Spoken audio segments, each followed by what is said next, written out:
கிறிஸ்துவுக்குள் பிரியமானவர்களே, இந்த நாளுக்கான தினசரி தியான வசனம் மத்தேயு எழுதின சுவிசேஷம் 17வது அதிகாரம் 8வது வசனம். மத்தேயு 17:8, Matthew 17:8. அவர்கள் தங்கள் கண்களை ஏறெடுத்து பார்க்கையில் இயேசுவை தவிர வேறொருவரையும் காணவில்லை.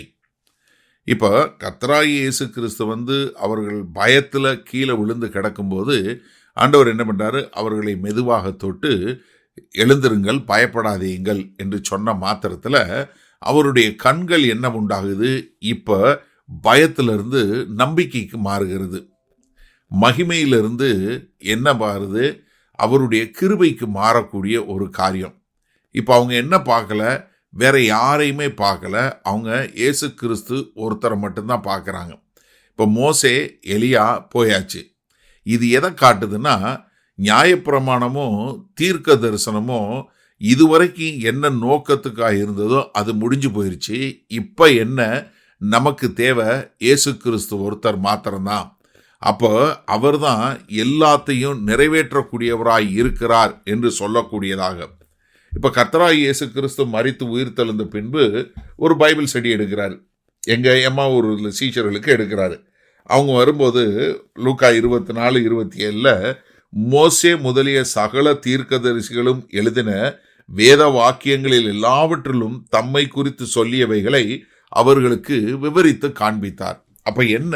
மோசே, எலியாலாம் அவங்க என்ன நோக்கத்திற்காய் வந்தாங்களோ அந்த நோக்கம் நிறைவேறிவிட்டது.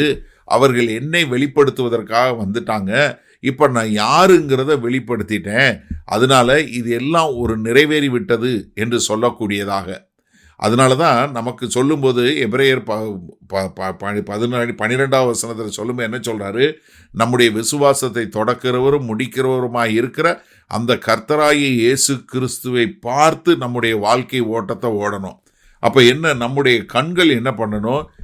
பரத்தை நோக்கி இருக்கக்கூடியதாய், கர்த்தரை நோக்கி பார்க்கக்கூடியதாய் இருக்க வேண்டும். என்னுடைய வாழ்க்கையில் நான் எப்போதும் பாடக்கூடிய பண்ணக்கூடிய பாட்டு, நான் எப்போ இது பண்ணாலுமே என் வாயில் வரக்கூடிய ஒரு பாடல் 121வது சங்கீதத்தில் வரக்கூடிய ஒரு பாடல் தான். எனக்கு ஒத்தாசை வரும் பர்வதங்களுக்கு நேராக என் கண்களை ஏறெடுக்கிறேன். இது நீ எப்போ பார்த்தீங்கனாலும் நான் என்னோட வாயில் எனக்கு ஒத்தாசை வரும், இப்படி தான் வரும் என்னோட வாயில் எப்பயுமே. இது என்னுடைய கண்கள் எப்பொழுதும் கர்த்தரை நோக்கி பார்க்கணும். காரணம் என்ன?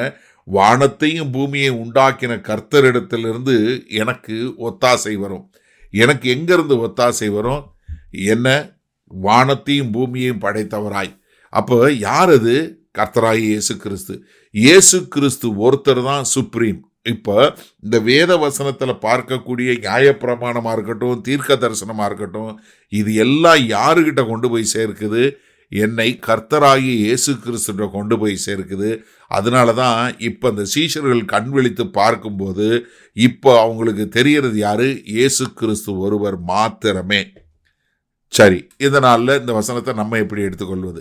நீங்கள் கண்ணை திறந்து உங்களுடைய வேத வசனத்தை வாசிக்கும்போது, அது தானியேலா இருந்தாலும் சரி, அது தாவீதா இருந்தாலும் சரி, அது சாலமோனா இருந்தாலும் சரி, சாமுவேலா இருந்தாலும் சரி, எந்த ஒரு தீர்க்கதரிசியாக இருந்தாலும் சரி, எந்த ஒரு நியாயாதிபதியாக இருந்தாலும் சரி, மோசையாக இருந்தாலும், யாராக இருந்தாலும் நல்ல ஆவிக்குரிய கண்களை திறந்து பார்க்கும்போது உங்களுக்கு தெரிய வேண்டியது எல்லாம் கர்த்தராகிய இயேசு கிறிஸ்து ஒருவர் மாத்திரம்தான். அப்போ என்னன்னா, நம்ம என்ன தெரிஞ்சு கொள்ளணும்? பயத்தில் நம்ம கண்களை தூக்கி பார்க்கல, குழப்பத்தில் கண்களை தூக்கி பார்க்கல. என்னதில் பார்க்குறோம்? எனக்கு வானத்தையும் பூமியை உண்டாக்கின அந்த கர்த்தராகிய இயேசு கிறிஸ்து ஒருவர் போதும் என்று சொல்லி நம்முடைய கண்கள் பரலோக பார்வை பார்க்கக்கூடியதாய், உங்களுடைய கண்களை ஏறெடுத்து அந்த தேவனை நோக்கி பார்க்கக்கூடியதாக இருக்கணும். அந்த கண்கள் ஏறெடுத்து பார்க்கும்போது அது யாரை ஃபோக்கஸ் பண்ணக்கூடியதாக இருக்கணும்? இயேசு கிறிஸ்துவை ஃபோக்கஸ் பண்ணக்கூடியதா. இப்போ எங்கள் சர்ச்சில் கேமரா வச்சுருக்கிறாங்க. கேமரா வச்சு வீடியோ எடுக்கிறாங்க. இப்போ வீடியோ எடுக்கும்போது அதில் ஆட்டோ ஃபோக்கஸ்னு ஒன்று இருக்குது. சமீபத்தில் அந்த ஃபங்க்ஷனை பார்த்தேன். அதில் அந்த பட்டனை தொட்டியாச்சுன்னா அது என்ன பண்ணுன்னா, நான் எங்கே போகிறனோ இல்லை எங்கே மூவ் பண்ணுறனோ என்னையை மட்டும்தான் ஃபோக்கஸ் பண்ணும். மீதியெல்லாம் அவுட் ஆஃப் ஃபோக்கஸில் போயிடும். எனக்கு பின்னாடி இருக்கிற பேக்ரவுண்டு இல்லை யார் வந்தாலும் அவங்க அவுட் ஆஃப் ஃபோக்கஸில் போயிடுவாங்க. என்ன? அது ஒருத்தரை மட்டும்தான். நீங்கள் யாரை வச்சு நீங்கள் ஆட்டோ ஃபோக்கஸ் போடுறீங்களோ, இவரை மட்டும் ஃபோக்கஸ் பண்ணுன்னு போட்டிங்கன்னா மீதி எல்லாமே பிளர் ஆயிரும். இப்போ அதே தாங்க. நீங்கள் செய்ய வேண்டியது என்ன தெரியுமா? இயேசு கிறிஸ்துவை மட்டும் நீங்கள் பாருங்கள். மீதி எல்லாம் உங்கள் பிரச்சனை, உங்களுடைய அழுத்தம், உங்களுடைய ஸ்ட்ரெஸ்ஸு, உங்களுடைய மன அழுத்தம், மன சோர்வு, இது எல்லாம் காணாமல் போயிடும். எப்போ நீங்கள் இயேசு கிறிஸ்துவை மாத்திரம் உங்கள் ஜூம் லென்ஸில் நீங்கள் ஃபோக்கஸ் பண்ணக்கூடிய மக்களாக இருந்தால். பண்ணுவோமா? அப்போ மீதி எல்லாம் அவுட் ஆஃப் ஃபோக்கஸ் ஆயிரும். வல்ல பிதாவே, இந்த அருமையான நல்ல நாளுக்காய் நன்றி. ஆமா ஆண்டவரே, இதோ நாங்கள் எங்கள் கண்களை ஏறெடுத்து பார்க்கிறோம். எங்கே?